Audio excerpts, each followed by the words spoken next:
ఈ డబ్బాలో 200 ఉండాలి. కనబడ్డంలే. కళ్ళ తోడేసుకోమా. కనబడకుండా కాదు, నిజంగానే లే. నువ్వే ఎత్తుకునేవు కదా, చిన్నప్పుడే దొంగతనం చేసేది స్టార్ట్ చేసేసినవా? అయితే పెద్ద అయితే చేయొచ్చా? మూసుకో. దొంగతనం చేస్తున్నావు లేదా? లేదమ్మా. దొంగతనం చేస్తున్నావు, అబద్ధాలు చెప్తున్నావు. అసలు అబద్ధం చెప్పడం ఎంతటి మహాపాపమో తెలుసా? ఏమే ఏం చేస్తున్నావా?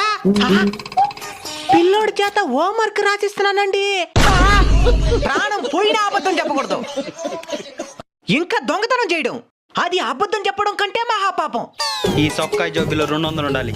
ఎవరు ఎత్తుకున్నారు? నైనా డబ్బాలో ఉంటే 200 నేను ఎత్తుకున్నా. మీ జోబులో ఉంటే 200 నేను ఎత్తుకోలేదు నైనా. అంటే అంటే మీ జోబులో ఉంటే పడేసుకుంటారని ఈ డబ్బాలో భద్రంగా దాచిపెట్టినా. దాన్ని వీడు దొంగతనం చేశాడు. అప్పుడు నువ్వు చేసిన దొంగతనం కాదు. కాదు, మరేందే? భద్రపరచడం. గుంట తీసు, దాంట్లో భద్ర